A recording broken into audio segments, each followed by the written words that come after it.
what would be your advice to entrepreneurs who have built a company from 0 to 1 and want to take it from 1 to 10 or 1 to 100? 0 to 1 is about entrepreneurship, but not stupid entrepreneurship. I feel even in the tech industry where people lose money, I'm fine. I get it. Yeah. Yeah, but it's got to be sensible losing money. Got it. So if you think that in a traditional brick and mortar McDonald's business, we didn't lose our shirt, then you are mistaken.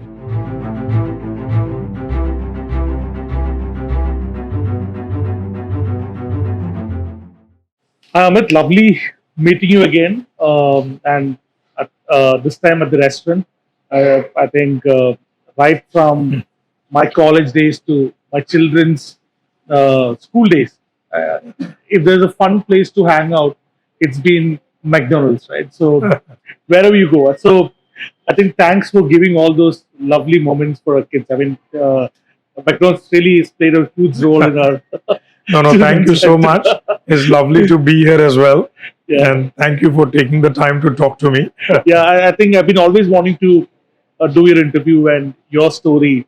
It's more of more to understand from you in terms of your entrepreneurship journey to what your value systems are, and one of the fundamental questions that all the entrepreneurs are grappling in India today. So I've grown my business from 0 to 1. How do you build it from 1 to 10?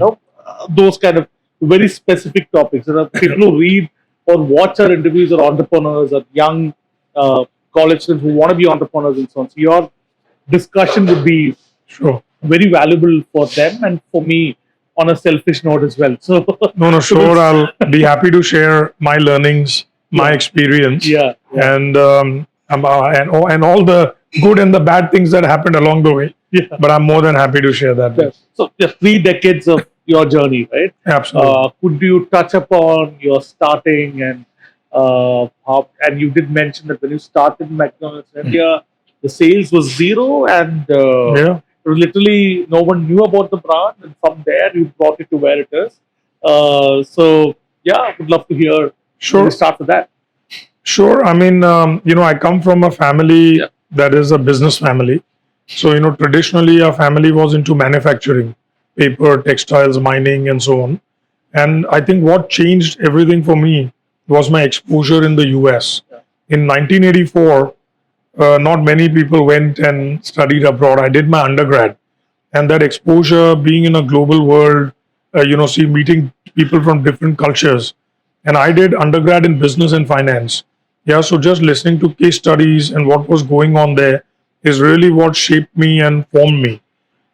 So, after my graduation, I was offered to be sort of set up in Singapore, with one of our family members. But I said, no, for me, it's about India. And I want to get involved with manufacturing.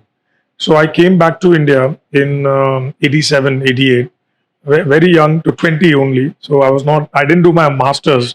I was young and we had just formed a new company that was into specialty chemicals. Yeah.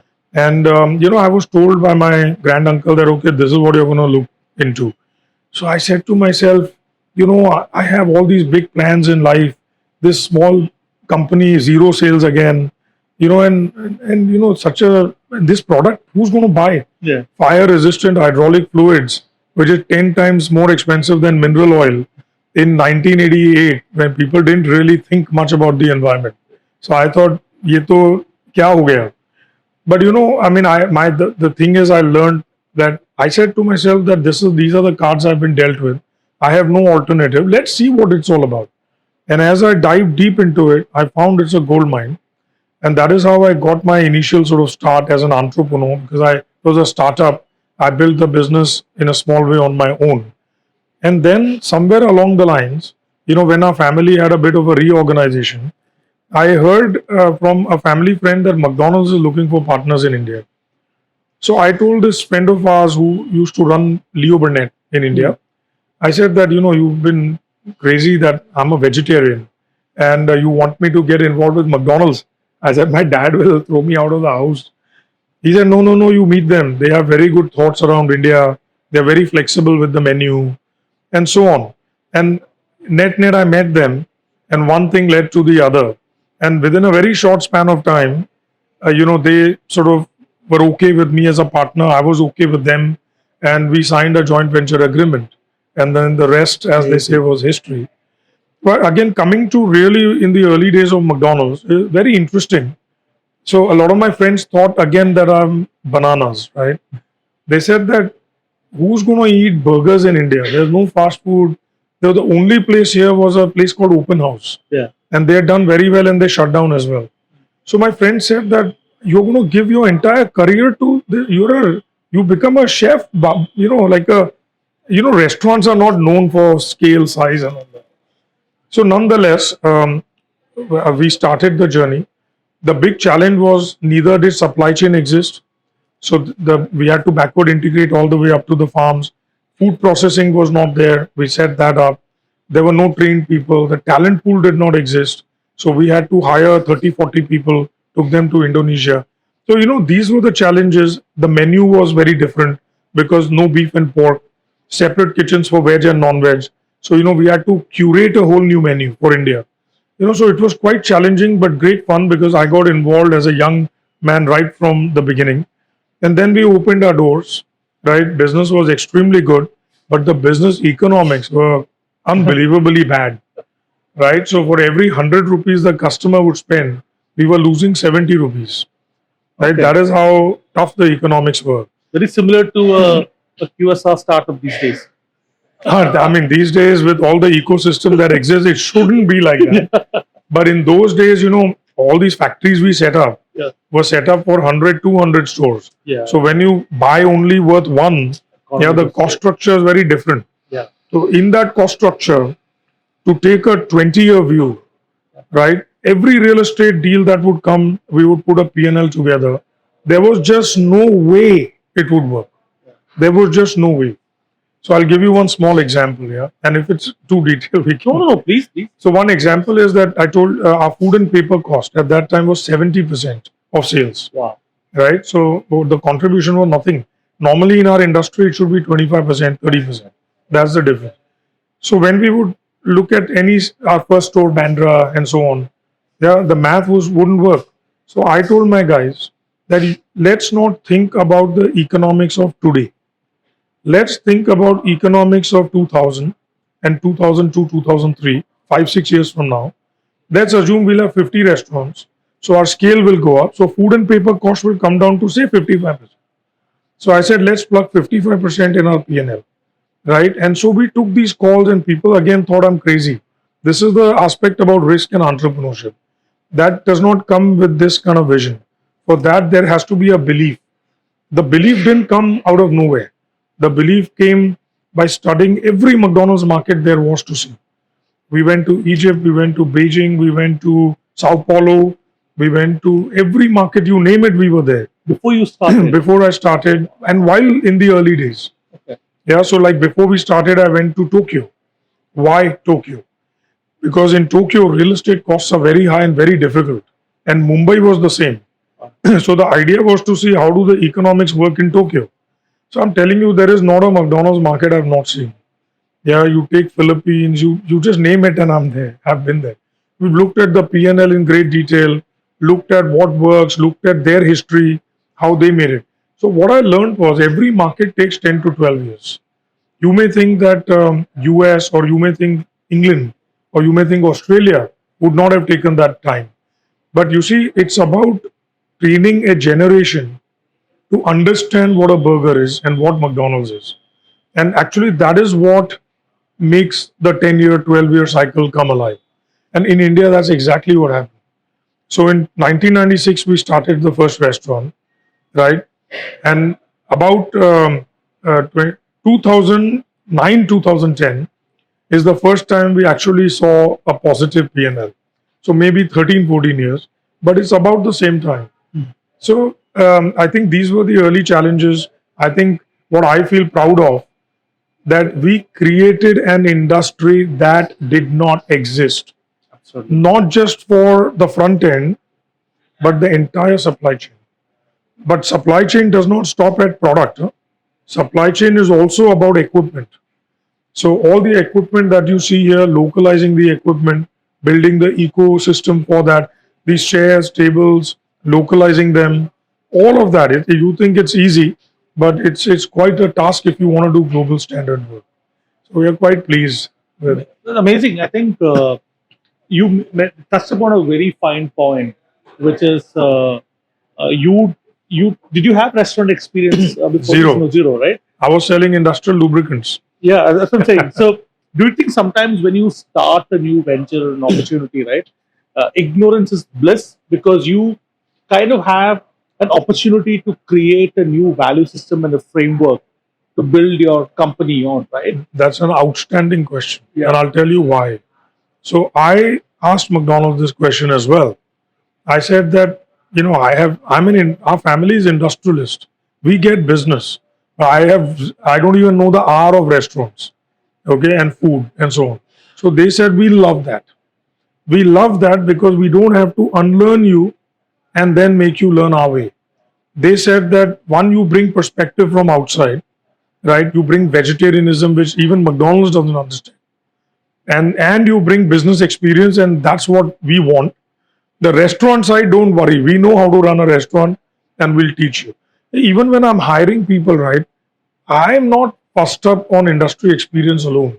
Now, there are certain areas, like if I'm hiring somebody from QA, then in QA, I'm not going to bring a chemical industry. Yeah, nutritionist. I rather Yeah. want food technologist, somebody who gets it because, but if I'm hiring a CFO, I don't need the person to be necessarily from the food industry.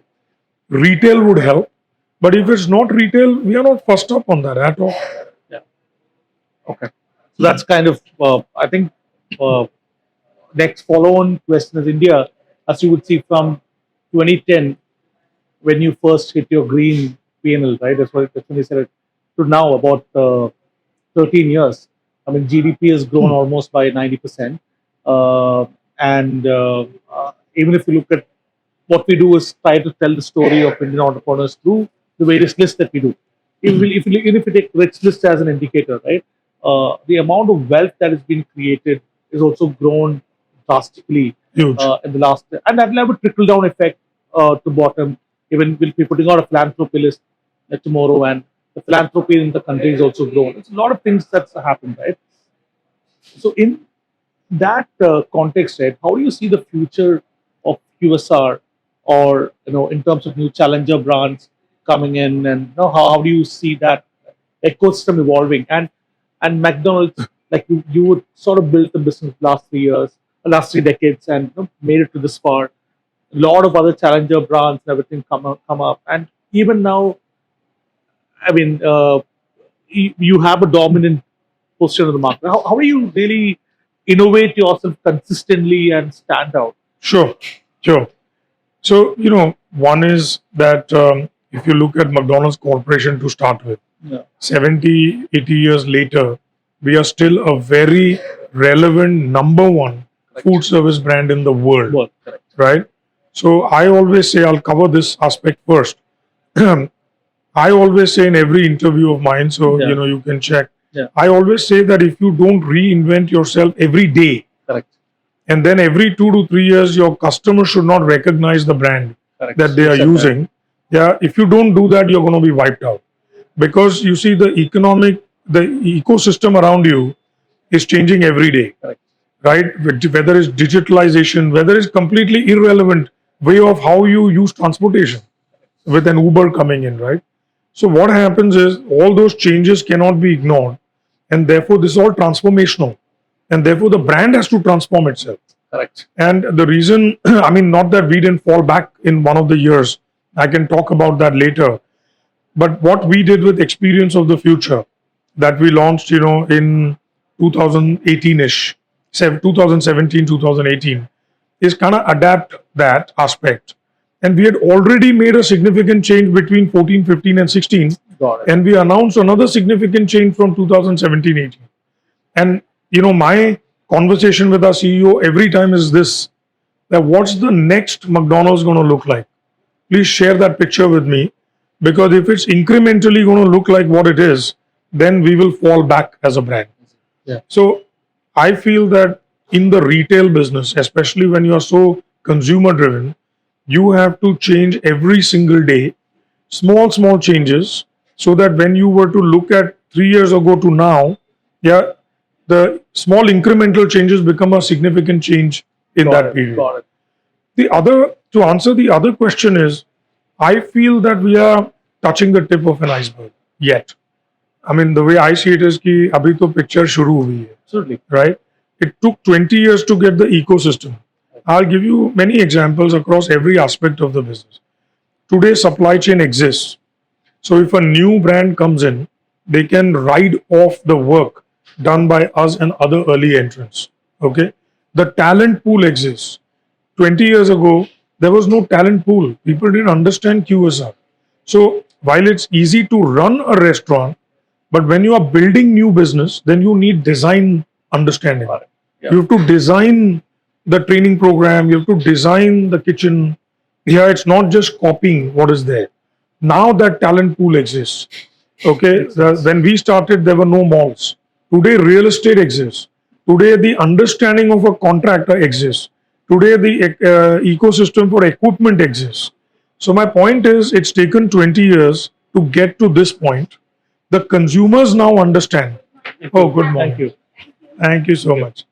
Consumers understand what it is to eat a burger. Got it. Yeah, consumers know when they come into a McDonald's what to do. In the early days, they were wondering what to do at the restaurant level.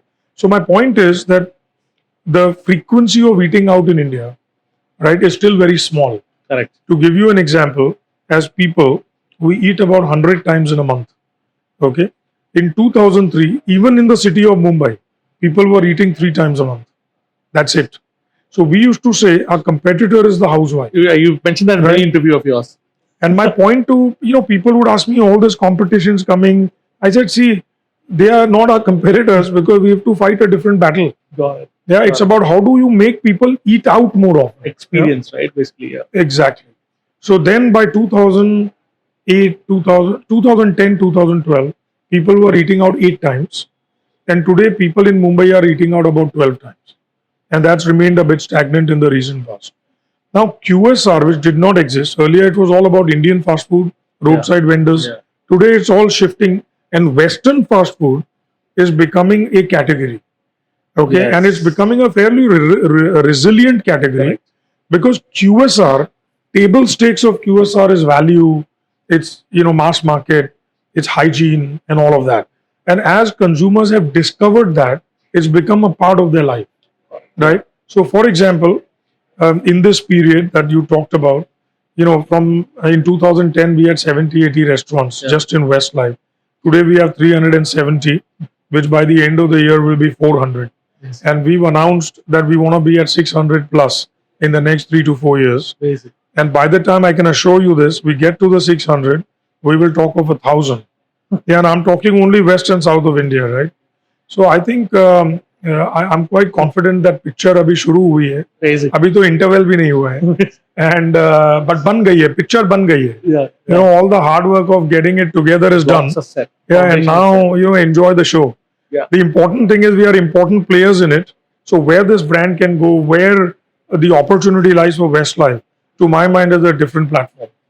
Now the burgers have come. I want to ask you one specific question about this plant-based meat, and during COVID especially, there was a lot of hype, and since I've been investing, we see a lot of opportunities around meat replacement and so on, and that kind of fizzled out, to be honest, last 6-7 months. People don't really talk about it much, even some of the good big companies, right? Do you have any perspective or views on that? Absolutely, I do. Yeah. So, is it a good thing to happen? Yes. Yeah. Okay. But what I heard from different people, that if it doesn't happen, as the world is getting richer and the population is increasing, Yeah. the world ecosystem will be under stress. Yeah. Yeah, if this does not happen. So that's one part of it. The other part of it is when I bring it to India. See, my point is, people think a fad has come, and now where is McDonald's with that? Yeah. So I'm saying that it's not something that is not relevant to us, but it's not relevant today. And my answer to that is very simple. I'm a vegetarian, right? When people tell me that I'll give you a plant-based beef burger, right? Okay. I'm like, I've never tasted beef in my life. or chicken for that matter, why in this world would I want to go with that flavor? I have 10,000 other flavors that I'm used to, right? So now that narrows my customer base down to 50%. Yeah. Now let's talk about the 50%. Yeah. In this 50%, firstly, there in India, there is Navratri, there is every Tuesday, there's no non-veg, this, that. So that again brings non-veg down. Yeah. Right? Now, when you come down to this, there is a very large percentage of the population that unfortunately in India cannot afford a chicken every day. Correct. Yeah. Right? Now, these guys are telling us that bhai, when we can afford it, we want to eat chicken. We don't want to eat plant. Now, who will eat plant? Our always first adopters are young and people who are affluent, who are exposed. Now, McDonald's is a mass market brand, right? So, yes, there is a room for it at some point, but in India, that room is not today. But we keep our eyes and ears open, and that's the job of somebody like us. I do keep an eye on product development. And there is a right time, because we don't want to be behind this trend and the curve. Because we need to remain aspirational as a brand as well. So there is a right time, and at the right time, you will see it at McDonald's. And the Gen Zs, right, as they call it, your both the children are Gen Zs, right? So they are very aware of sustainability and those kind of things, right? So do you have radically different discussions with your kids in terms of how a business is run, and would you have at that kind of thing? No, so there I'll tell you I'm lucky, because I did my undergrad in the US, and then I was following, I used to read Harvard Business Review, Fortune, so I'm quite fortunate. So my thought process has always been around diversity, around sustainability. And I tell my guys that don't give me nonsense. I want to do real stuff. I don't want to do things just for optics. I'm honest about that. So I'll tell you something. Water, right? 5 years ago, I told my guys, I want to reduce water consumption in the restaurant. We started doing biodiesel. Okay. Then, energy, I'll be honest, we did it for both.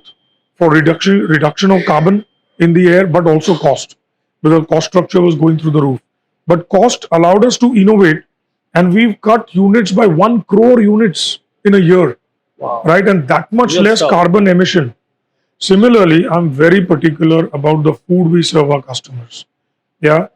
So, for example, in our oil, sauces, when you eat salad, my wife used to tell me she's very particular about product, food and health and ingredients and all of that. So I used to put a lot of salad dressing. She used to tell me, then why are you having this salad? Because it's got too many calories. I never understood why. Then I got into McDonald's and I understood that in mayonnaise, in ketchup and all, what happens is there's a lot of oil. Right? And that oil content increases the calorie content. So what we've been able to do is cut down the oil content in our sauces by 60%. Wow. So it's a very, very healthy sauce. And we've done this across the board in many, many ways. Okay. You did briefly touch on the difficult phase while you were building a business, right? 2 questions. One is, how did you get the name Hardcastle? Would love to know. Then secondly, about the challenging times during your last 20 years. So Hardcastle was this industrial chemical business that in our family reorganization we retained. It was a company called Hardcastle and Ward Manufacturing Company. So since it had just happened, I thought I'll retain sort of a family company name. And then we named it Hardcastle Restaurants. Also, we had no time, right? We were really running to get there. And, we had to just give a name. So it worked out really well. Now, in terms of challenging times, I must say that we've really had our fair share of challenges. And while in the early days, as we were building the brand and setting our foot in, was very challenging and a different set of challenges. But my real challenge came in 2013. Okay, in 2010, 2011 and 12, as I told you, we had turned profitable. I thought I've conquered the world. I mean, 8-9 years of same store sales growth, average unit volume has doubled, profit is moving in the right direction. All the money we've lost in 10 years will make up in 2 years. We are invincible. Abhi to 1 billion ka sale karna hai. You know, this is where I was in 2012. Yeah. Okay. And in 2013, the market collapsed in India, not just QSR. Yeah. GDP dropped to 4.5%. You know, inflation went through the roof and da da da da. My competitors' comps, same store sales dropped, our same store sales dropped, and we found ourselves in a very difficult spot.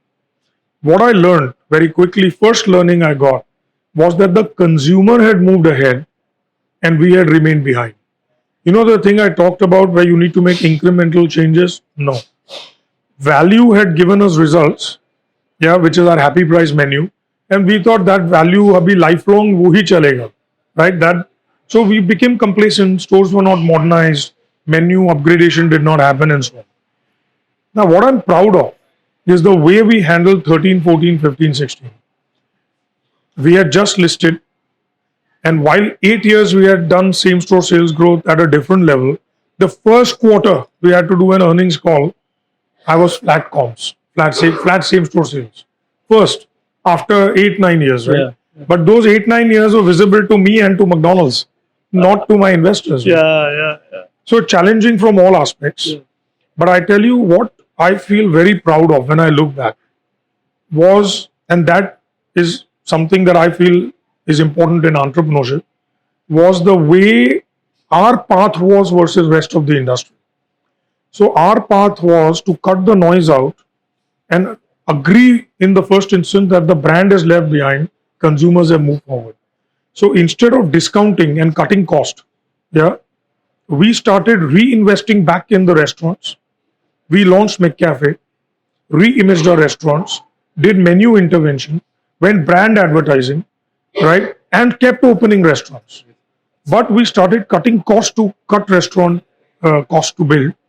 Yeah, and by 2016, we had brought the cost to build a restaurant down by 30%. Amazing. Meanwhile, we built 100 restaurants.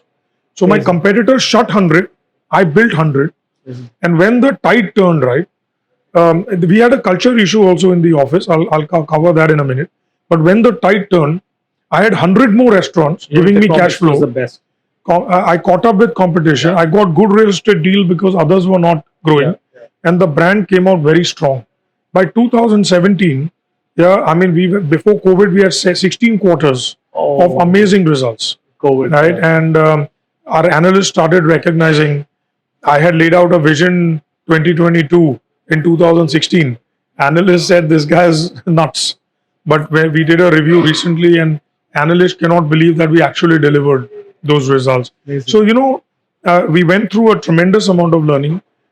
Even, by the way, even my leadership team became shaky with my leadership. Yeah. Because I've learned when people say that leaders are alone, it's lonely at the top. Yeah, it's true. So, Because when there is disarray and you're not sure of what to do, people have different views, but the leader has to make a view. absolutely. And there is not enough conviction many times. And that is where you test the confidence of a leader. And I tell you today what I'm seeing even at president level, okay, in different countries I see, a lot of times mistakes are made because you tend to follow the more obvious or safer choice or the popular choice. Instead of having the courage to make a call. And that example in our own case was that we were sitting in our leadership team, we were losing money, you know, cash flow was down. And I told them, let's double down, invest in the restaurant and build McCafes. So I remember one very senior leader of ours who we all love, still there, right? He said, Amit, no way. We should not do it. Look at what's happening around us. And you want to invest more in the restaurants? I said, absolutely. So I said, now let's do this. What's the size of risk? I said the risk was, say, 5 crores. I said, will 5 crores change our P&L? No. But if we don't take this risk, then we'll have nothing to bank on to move forward. Yes. Then you'll continue with this path, right? So they agreed and I said, chalo, theek hai, let's put 5 crores. Let's build one McCafe first. Then we built 5. I said, let's get empirical evidence because we had to be very careful with cash allocation. Capital allocation was key at that time. And in our company, we talk a lot about empirical evidence. That means show me empirical evidence on return on investment, then I'll put more money. But we don't make baby steps. Our philosophy is bigger, bolder, better. Yeah. If it's not bold, I'm going to lose my leadership. So that's where we made bold steps. Then we built 50 McCafes, then another 50. Results kept coming. Then we said, okay, more aggressive re-imaging and so on. Basic. One question have to be on maybe last couple of questions. I know you have hard stop. What would be your advice to entrepreneurs who have built a company from 0 to 1 and want to take it from 1 to 10 or 1 to 100?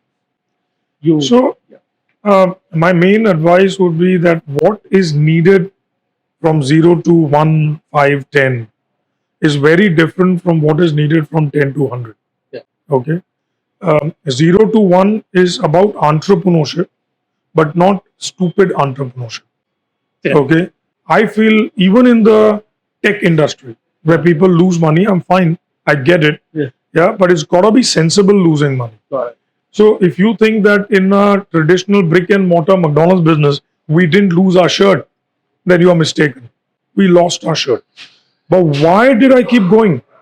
Yeah. Why did I have confidence? See, McDonald's has a larger capital base than me personally.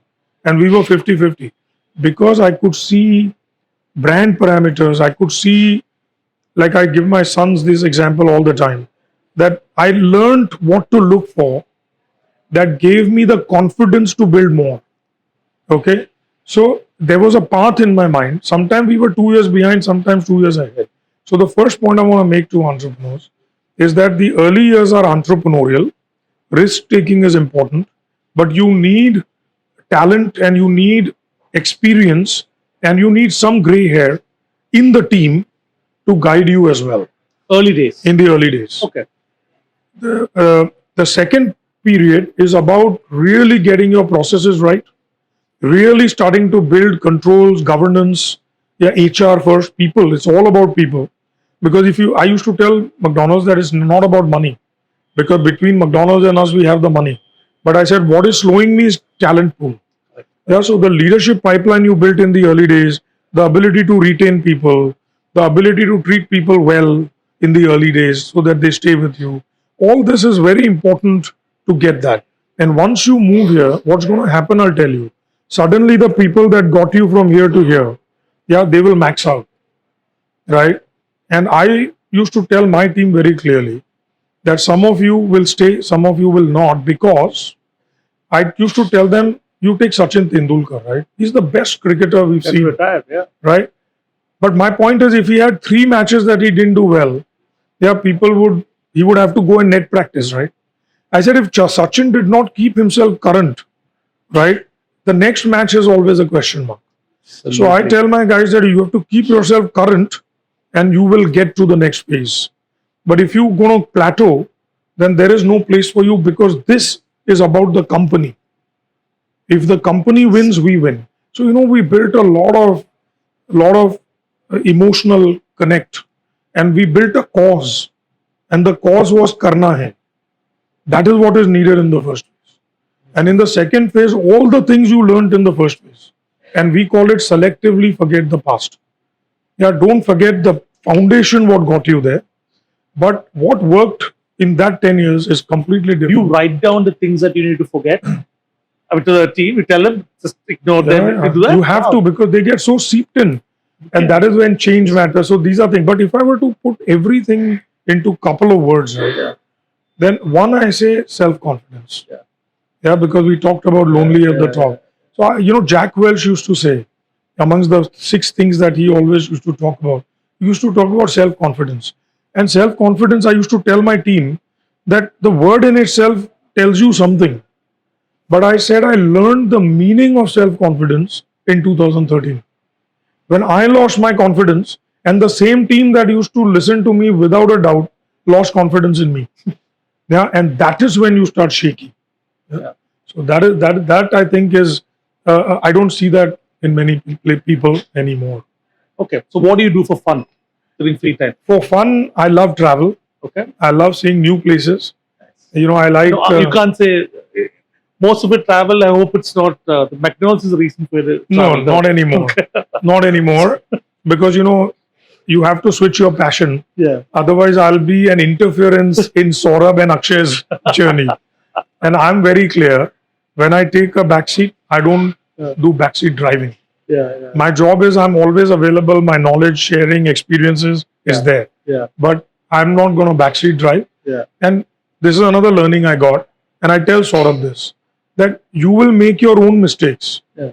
I'm okay with it. Yeah. You have to have the courage to make that mistake. Got it. So self-confidence and courage, they go hand in hand, right? Yeah. So you travel. That's I travel. I like to see new places.